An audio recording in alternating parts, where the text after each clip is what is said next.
Margaret Wandia became pregnant after a week-long relationship with a British soldier training near her community in Kenya. Then Wandia was in her early 20s and worked as a bartender. She knew little about the serviceman, but he left her with a biracial child. Her son, Louis Gitonga, faces an identity crisis. I found out about my pregnancy after 3 months. I had to take care of the pregnancy, but he was nowhere in sight. I had no information on whether the troops had left or they were present. I found out that my child was biracial when I gave birth. Gitonga is now part of an effort by a Kenyan lawyer to take a number of such children to Britain. Like many biracial children in largely conservative Kenya, Gitonga says he has felt excluded and stigmatized for being too white. Mzungu. Everywhere I pass, people call me a white man. Others call me an albino. These names cause me a great deal of pain and hurt. I would like to know who my real father is and why he left me to struggle.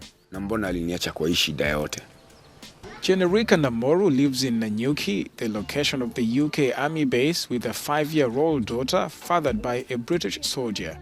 While the British national is named on the girl's birth certificate, he's refused to offer support.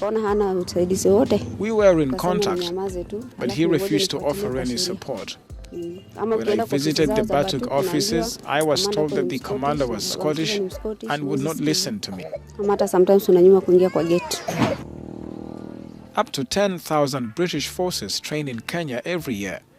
The troops are also accused of committing murders and other crimes with impunity. Goodwill from the British government. Tell us, who are these men who are deployed there? Investigate them. Do paternity studies. Then we rest this matter once and for all. Kenya's biracial children are part of broader concerns about the British mission, notably the persistent allegations of rape of local girls and women. And Vugu Nyosi, Black Revolutionary now. Just want to speak on white European men, specifically deadbeat white men who came to Africa. They're still doing it today, but they have a history of coming to Africa as missionaries, soldiers, helpers, and once they arrive in Africa, they take advantage and impregnate, and in most cases, SA, a lot of young African black girls, and then pick up and leave, go back to Europe, go back to America, go back to Canada. Yes, white men have a history of leaving black pregnant women in Africa by themselves.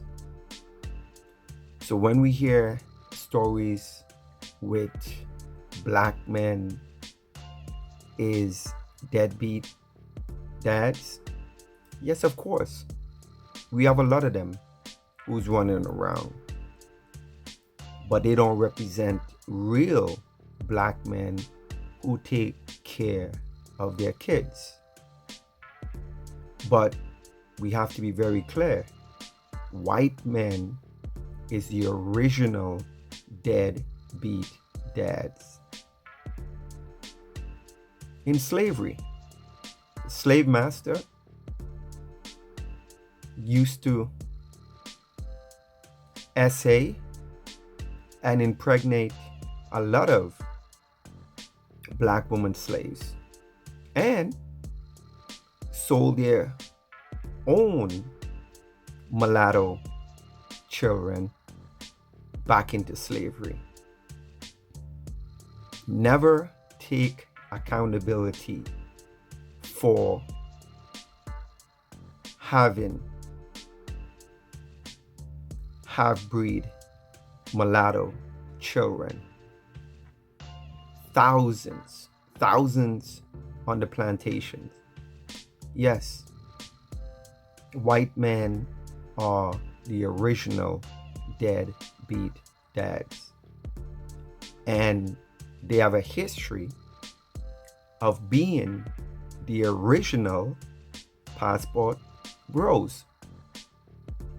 All these older, sick-minded white men meet up with these young African girls, get them pregnant, then dash back to their countries. Yes, so much stories on that, so much stories. So we can't get it twisted. We know who they are. Their history is coming out to expose who they are. So we can't let them get away with that. That was a narrative for so long. And yes, white men have a history of that in Africa specifically. So we all know what the narrative is from this white man, but we control some of the narrative also as well. And right now in 2025, we are controlling our own narrative and telling the story how it actually is. So yes,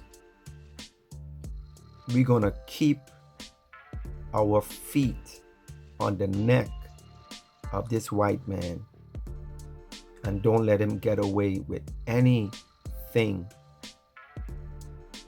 that his history is proven, irrefutable evidence. His history is proven to be what we talk about, like platforms like this. You know, he could run, you know, he could try to use, you know, his super big media and the internet and all this kind of stuff to try to deviate from his lies. But we all know his history is proving him to be a liar. And we're gonna hold this white man accountable. Yes, so much stories come out of Africa with all these missionaries and all these soldiers and all these white men who go to Africa and impregnate these young African girls. And for the most part, these stories just get buried. We don't hear about these stories. Some of these young African black girls is scared to come out and speak. But we know so many cases, and some of these white men is still doing it today, is still leaving their mark in Africa by having all these babies and abandoning all these babies. So just wanted to bring that information to my people to let them know the original passport bros is this white man.